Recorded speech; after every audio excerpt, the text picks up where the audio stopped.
Well, what do you guys got for us this week? Well, what we were going to talk about today is some of the benefits of having one agent handle all of your insurance as opposed to having your insurance with multiple agents. So if you, let's just say, you got your house, car, business, one guy.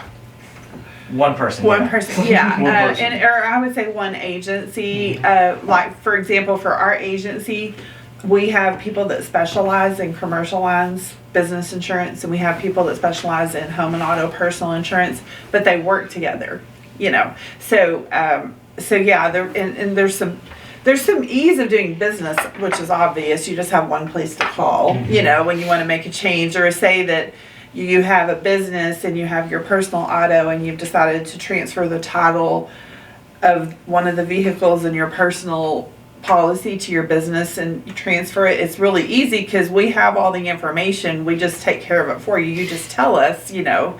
So that there's that. But then there's also some pitfalls that you could run into if you have multiple agencies. And something else that's very important.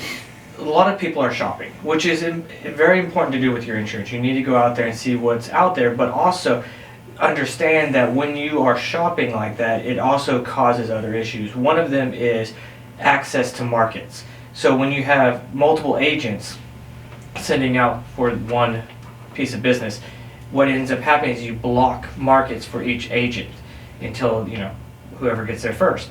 Well, when you're trying to negotiate, it limits the power of each agency. So you're spreading it out among multiple people, you're reducing their negotiation power.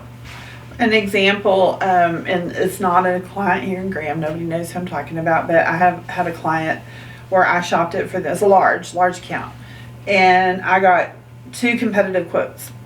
Well, I could negotiate for my client and get them the best deal, but if I just had one of those quotes and another agent had the other, you just kind of have to accept, this is it, you know. Here's your quote, hope it's good. And on this particular one, I was able to save them significant money because I knew the competition and could, you know, work both angles and get them the best deal. So yeah, that's a big deal. And like Brad was talking about blocking the markets on significant size accounts, carriers get sick of that. If they get it, we're talking commercial lines now.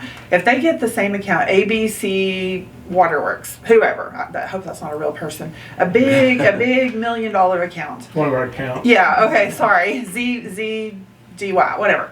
They see that on their desk every year, and they've quoted it every year. They're going to stop. They're going to be like, no, never mind. We don't want it. We see that. We know they're not going to work on it. They're not going to give the best deal. We know they're going out to market every year. We probably don't have a chance. We're going to work on account. These are insurance companies, not us. These are how the companies feel that we send the submissions to. So you can shoot yourself in the foot if you have more than one independent agent shopping your business. Well, wouldn't it make sense, let's say, if you have one person handling all your business, if you have a major claim where you've got different things that have to be, because if you have like your car with one person, your house with another person, your whatever motorcycle with another person, then when there's a big claim, you got to call all these multiple people. You got to deal. Trust me, you do. Yeah, and you got to deal with multiple situations. And then the next thing I want to talk about, I don't want to get too far into it because people's eyes gloss over.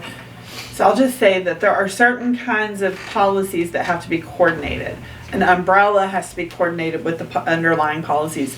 General liability and auto. The reason I say coordinated is because you have to be very careful that if it's not picked up under this policy, that it is picked up under this policy, sort of thing. And there's some things you can do on the commercial side. You can get creative and save people a lot of money, but you have to know. And so I can't very well know how your general liability is working if I just write your auto, you know. So you can have some gaps, big gaps, if you have them with different companies and different agencies.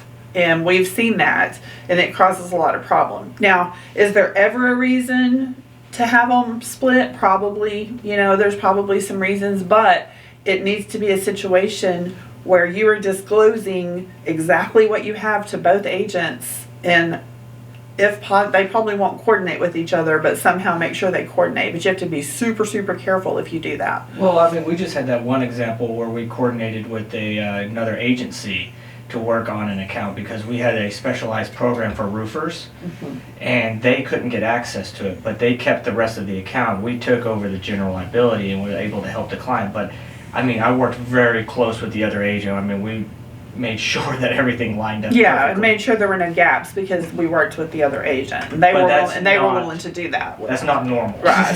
So you can, if you feel like, I'm saving significant money because I don't have any choice, okay, but at the very, very least, have both of your agents look at all of your policies.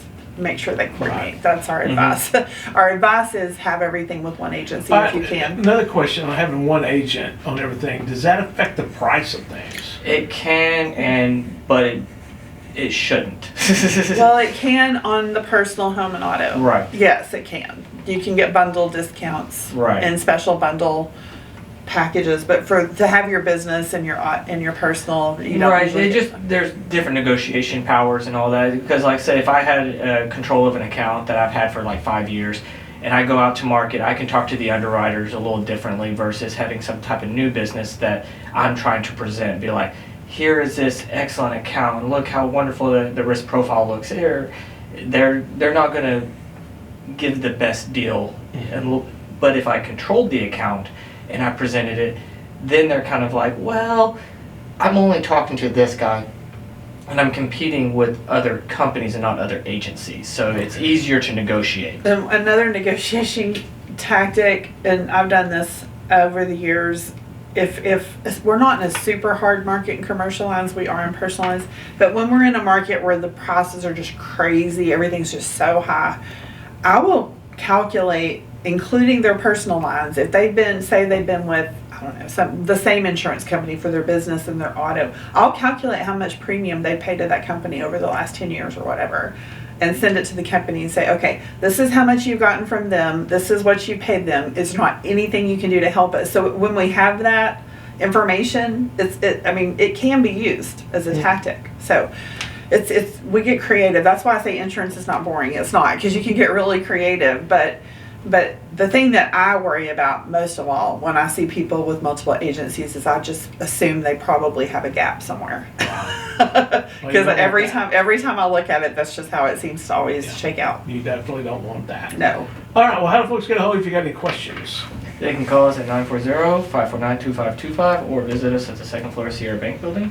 If you're over in Hudson Oaks, where I'm heading here in a second, 2950 Fort Worth Highway, Suite 500, and that number is 817-770-0096.